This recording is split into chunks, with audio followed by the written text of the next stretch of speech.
नमस्कार दोस्तों, क्या ये आवाज़ें जानी पहचानी लग रही हैं आपको? तू समय पर नहीं उठा, तू हर काम अधूरा छोड़ देता है, तेरे जैसे लोग कभी सफल नहीं होते। अगर ये आवाज़ किसी और की हो तो आप उसे नज़रअंदाज कर सकते हैं, पर जब यह आपके ही भीतर से आती है तो वो आपकी पूरी दुनिया का नक्शा बदल देती है, उसे चौपट कर सकती है।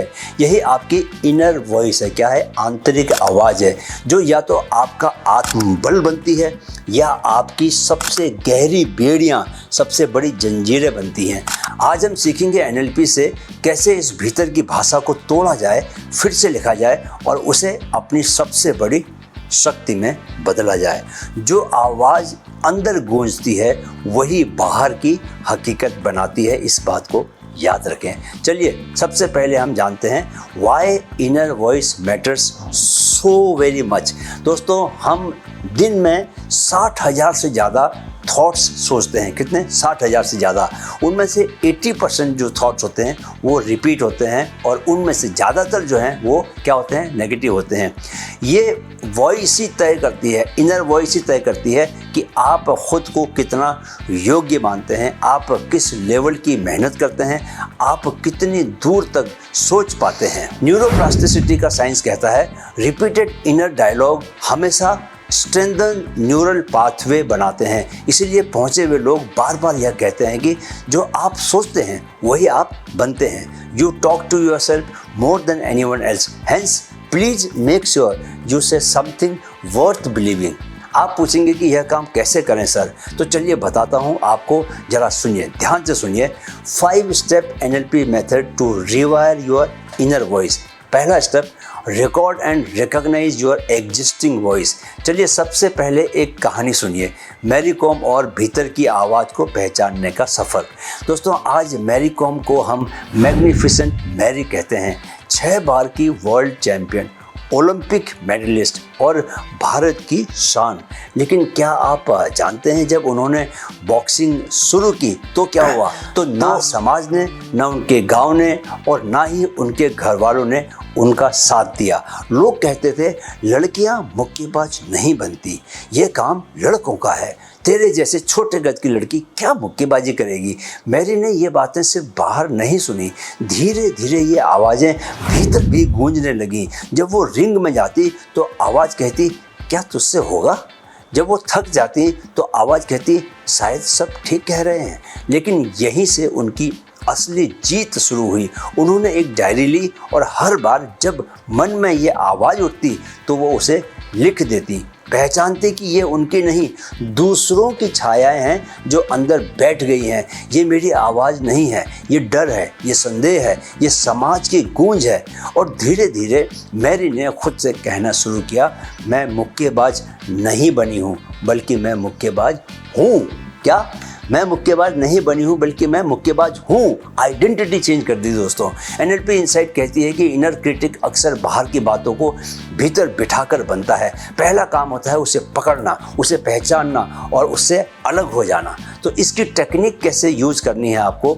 जब भी कोई नेगेटिव बात मन में उठे तो उसे लिख लो और खुद से पूछो क्या ये मेरी सच्ची सोच है या सीखी हुई आवाज़ है।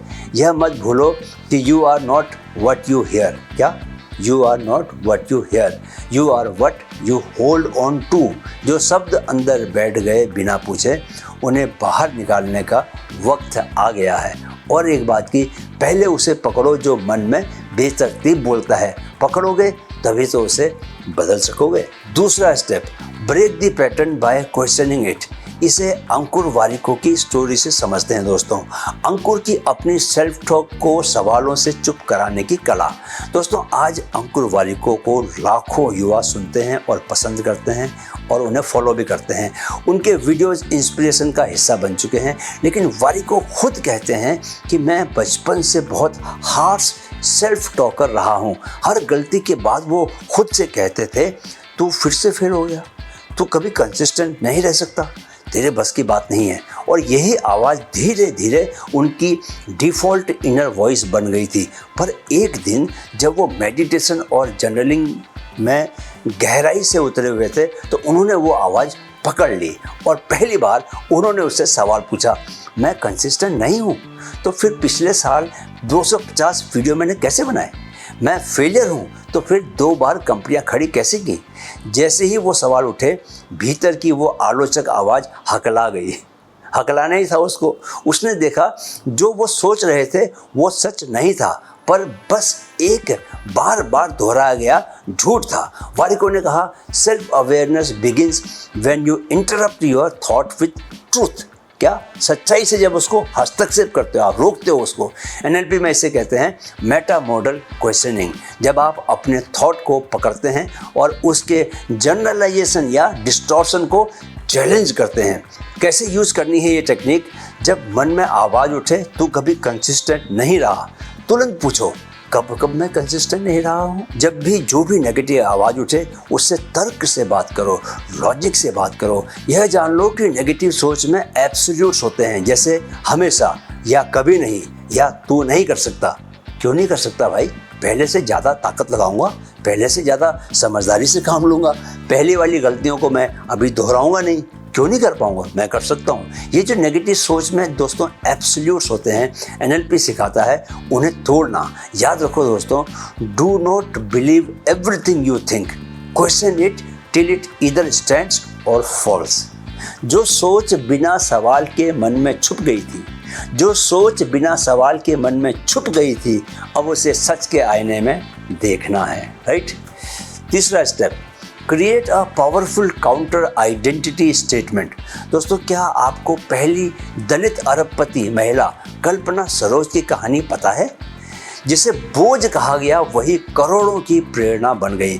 कल्पना सरोज, जी हाँ, भारत की पहली दलित महिला अरबपति हैं, लेकिन उनका शुरुआती जीवन ऐसा था जिसे सुनकर आपकी भी रूह कांप उठेगी।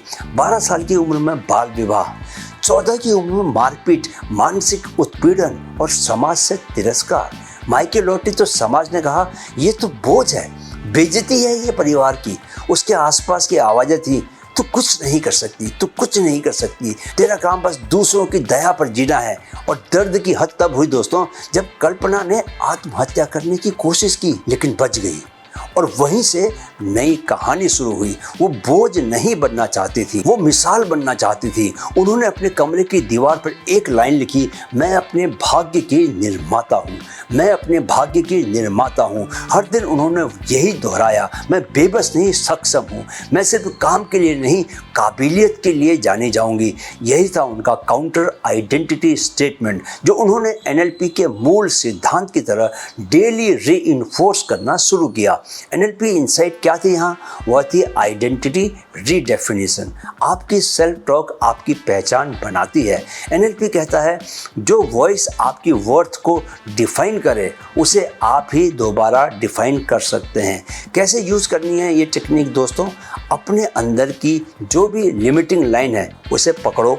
मैं कमज़ोर हूँ, इसको बदल दो। मैं हर दर्द से बड़ा हूँ, उस लाइन को रोज़ दोहराओ। जो आपने नई लाइन बनाई है उसको रोज़ दोहराओ। शीशे में, डायरी में और अपने मोबाइल की स्क्रीन पर, हर जगह पर दोहराओ। कल्पना ने कहा था, मैंने ठान लिया था, अब दुनिया मेरी मजबूरी नहीं मेरी ताकत देखेगी। याद रखो दोस्तों, जब तू खुद से कहना शुरू करता है कि तू कोई गलती नहीं है, तब तेरा वजूद एक आंदोलन बन जाता है। चौथा step, anchor the new voice physically. दोस्तों, MS धोनी की कहानी सुनिए, जब सन्नाटा भी आत्मबल बन गया। आप लोग जानते ही हैं कि MS धोनी भारत के सबसे शांत कप्तान माने जाते हैं आज तक, जिनकी आंखों में न सेलिब्रेशन होता था न गुस्सा होता था, सिर्फ एक स्टडी इनर काम दिखता था। लेकिन बॉस, ये शांत रहने की ताकत उनका कोई जन्मजात गुण नहीं थी, ये थी उनके भीतर की आवाज़ पर मास्टरी। जब प्रेशर आता था तो भीतर की आवाज़ कहती थी, अगर ये फाइनल मैच है तो इसे आराम से जीतते हैं। जब सब चिल्ला रहे होते तो वो अपने भीतर विस्पर करते, अभी सिर्फ एक डिसीजन लेना है, अभी और कुछ नहीं सोचना। दोस्तों, धोनी ने कभी अफर्मेशंस नहीं पढ़े, लेकिन उन्होंने अपने पोस्चर, अपनी बॉडी लैंग्वेज और फेशियल स्टिलनेस को एंकर बना दिया। उनका काम लुक, शांत लुक, उनके अंदर की कॉन्फिडेंट वॉइस का फिजिकल एंकर था। एनएलपी इनसाइट क्या है यहाँ? वह है physical anchoring of emotion. NLP कहता है दोस्तों, आपका शरीर आपकी आत्मा की भाषा बन सकता है। अगर आप बॉडी से रोज वही सिग्नल को दोहराएं तो माइंड उस स्टेट में आसानी से पहुंचने लगता है। तो कैसे यूज़ करनी है आपको ये टेक्निक? अपनी नई इनर वॉइस को एक जेस्चर से जोड़ लो, जैसे मुट्ठी बांधना, ठहर कर सांस लेना या सीधे खड़े होना। हर बार उसी जेस्चर के साथ पॉजिटिव आइडेंटिटी को दोहराओ। Control your breath and your brain will follow. याद रखो दोस्तों, शब्दों से नहीं, कभी कभी मौन से भी आत्मबल पैदा होता है। 5वां step, future pace the inner voice daily. दोस्तों, राजकुमार राव की कहानी पता है ना? राजकुमार राव जब स्ट्रगलर थे, उन्हें बार बार रिजेक्शन मिलता, हर बार वही सुनाई देता, आपका लुक कन्वेंशनल नहीं है, हीरो मटेरियल आप नहीं हैं। धीरे धीरे यही आवाज़ उनके भीतर बैठ गई। पर एक दिन राजकुमार ने फैसला किया, अगर रोल नहीं मिल रहा तो मैं रोल अपने मन में निभाना शुरू करूँगा। वो मिरर के सामने खड़े हो जाते और ख़ुद से ही कहते, मैं स्क्रीन पर हूँ, लोग तालियां बजा रहे हैं, मैं अभिनय का असली सच हूँ। यही एनएलपी की प्योरेस्ट फ्यूचर पेसिंग है। उन्होंने फ्यूचर को रिहर्स करना शुरू कर दिया, इतना इंटेंशनली कि दिमाग ने उसे सच मान लिया। एनएलपी इनसाइट क्या है यहाँ पर? Future pacing reprograms identity. जब आप बार बार उस स्थिति को विजुअलाइज करते हैं जहाँ आप सफल हो चुके हैं, तो सबकॉन्शियस उसे अपना ब्लूप्रिंट बना लेता है। तो कैसे यूज़ करनी है टेक्निक? रोज़ आपको 2 मिनट विजुअलाइजेशन, मिरर के सामने खड़े होकर बोलना, अपनी वॉइस और बॉडी से उस फ्यूचर वर्जन को जीना, महसूस करना कि आप वही हैं जो आप फ्यूचर में बनने वाले हैं, बन चुके हैं। कैसे यूज़ करनी है टेक्निक? रोज़ 2 मिनट का आपको विजुअलाइजेशन करना है, मिरर शीशे के सामने खड़े होकर बोलना है, अपनी वॉइस और बॉडी से उस फ्यूचर वर्जन को आपने जीना है, महसूस करना है कि आप वही हैं आज, अभी वही जो आप भविष्य में होने वाले हैं। राजकुमार राव कहते हैं, I acted successfully until success had no option but to catch up. याद रखो दोस्तों, जब मन में जीत गूंजती है तो हार के दरवाजे धीरे धीरे अपने आप बंद हो जाते हैं। और एक से सुनिए, कल की जीत की रिहर्सल अगर आज मन में गूंजे तो हार की कोई जगह नहीं बचती। चलिए, डेली प्रैक्टिस का समय हो गया है। आपने क्या क्या करना है? अपनी करंट इनर वॉइस की लाइन लिखिए, उसे काटिए और सामने एक नई भाषा क्रिएट कीजिए। उसे सुबह शाम सुनिए, बोलिए और दोहराइए, बार बार दोहराइए। आज का आपका कमेंट चैलेंज है कि कमेंट में लिखना है आपको, मैं आज से अपनी अंदर की भाषा को फिर से लिख रहा हूँ।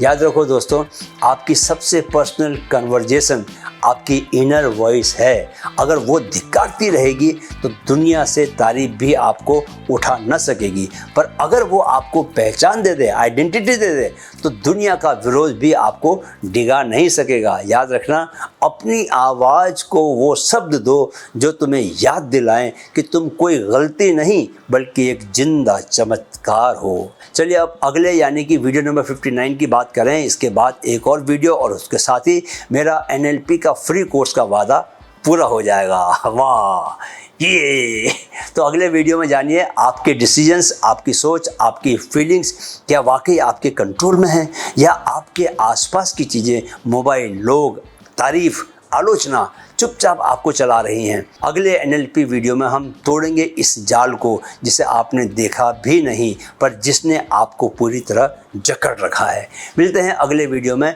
एक्सटर्नल ट्रिगर्स से मुक्ति की एनएलपी यात्रा के साथ। वीडियो देखने के लिए बहुत बहुत आभार। मेरे साथ दोहराएं, मन में है तो मुमकिन है, मन में है तो मुमकिन है। Keep learning, keep growing with Mindfit growth. नमस्कार।